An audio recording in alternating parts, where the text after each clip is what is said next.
મને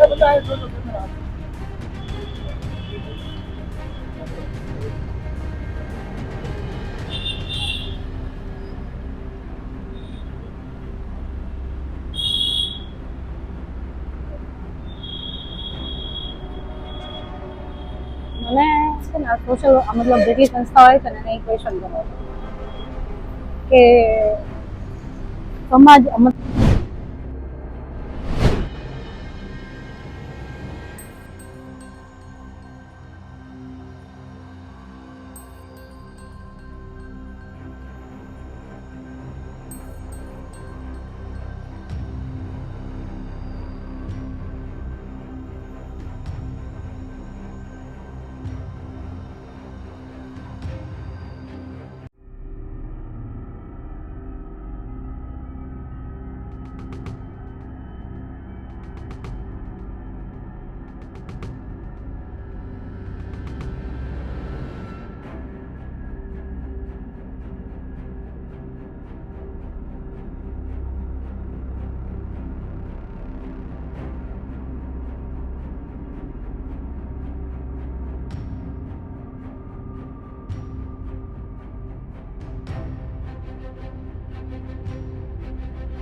અમારા ધારાસભ્ય જિગ્નેશ મેવાણી જે અમારે યાત્રા દરમિયાન પહેલાં જ મુકામ પર બહેનો દારૂની રજૂઆત કરવા આવી કે અમારા વિસ્તારમાં પીવાનું પાણી નથી મળતું, પણ દારૂની રેલમછેલ છે. યુવાનો નશાના રવાડે ચડીને બરબાદ થઈ રહ્યા છે. નાની ઉંમરે બહેન દીકરીઓ વિધવા થઈ રહી છે. અને એ પ્રશ્ન લઈને જ્યારે જિગ્નેશભાઈ પોલીસ સ્ટેશન ગયા અને જે એસપીની સાથેનો વાર્તાલાપ છે, એસપીની સામેની રજૂઆત છે, એ મહિલાઓનો આક્રોશ રજૂ કર્યો, ત્યારે એનો અવાજ દબાવવા માટે રાજ્યના ગૃહમંત્રી જાણે બુટલેગરોના વકીલ હોય, જાણે હપ્તા આપવાવાળા જેમના વહીવટદારો છે એને બચાવતા હોય એ રીતે સંસ્કારી ને અસંસ્કારીની વાતો કરે. આ ગુજરાતમાં નશામુક્ત ગુજરાતનું અભિયાન ચલાવવા અમે જઈ રહ્યા છે.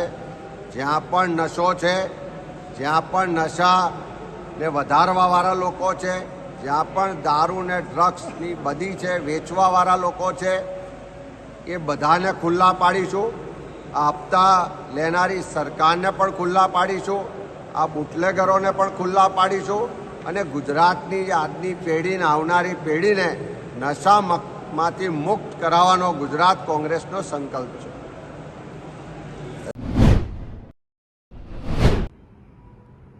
જી, તમે કઈ પાલિકા કમિશનર અને પોલીસ કમિશનરને પત્ર લખ્યો છે, શું કહેશો? વરાછા રોડે સુરત શહેરનો મુખ્ય પ્રવેશ દ્વાર છે અને આ વરાછા રોડ ઉપર શ્રીનાથજી ફ્લાયઓવર બ્રિજ સૌથી સુરત શહેરનો મોટો બ્રિજ છે અને નાના વરાછાથી સરથાણા જકાતનાકા સુધીનો બીજો બ્રિજ છે. આ બંને બ્રિજ નીચે વર્ષોથી ગેરકાયદેસર લોકો વસવાટ કરે છે, ખૂબ મોટા પ્રમાણમાં વસવાટ કરે છે.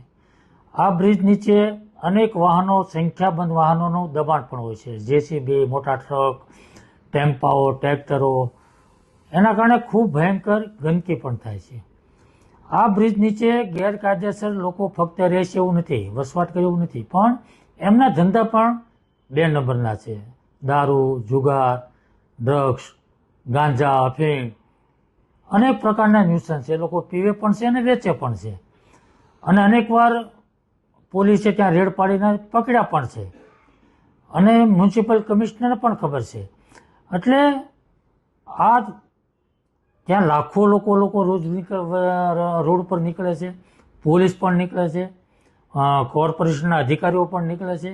આ બધાને આ પ્રશ્નની ખબર છે અને વર્ષોથી લેખિત મૌખિક રજૂઆતો થઈ રહી છે, પરંતુ આ પ્રશ્નનો હલ કાયમિક રીતે થતો નથી. અને એટલા માટે મેં પત્ર લખ્યો છે કે ફ્લાયઓવર બ્રિજ નીચે અને વલ્ભાચાર્ય રોડ જ્યાં ચાલવા માટેનો ટ્રેક બનાવ્યો છે ત્યાં પણ આ પરિસ્થિતિ છે, ત્યાં પણ લોકો રહે છે, ત્યાં પણ ગેરકાયદેસર ધંધાઓ ચાલે.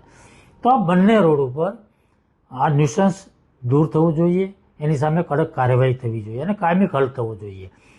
અને એટલા માટે મેં મ્યુનિસિપલ કમિશનર અને પોલીસ કમિશનરને બંનેને પત્ર લખ્યો છે કે બંને સંકલન કરી સંયુક્ત રીતે આ કાર્યવાહી કરી અને કાયમિક ધોરણે આ પ્રશ્ન હલ કરવા માગો છે કે કેમ અને કેટલા દિવસમાં હલ કરવા માગો છો એનો લેખિત જવાબ મેં માગ્યો છે. એટલા માટે મેં આ પત્ર લખ્યો છે.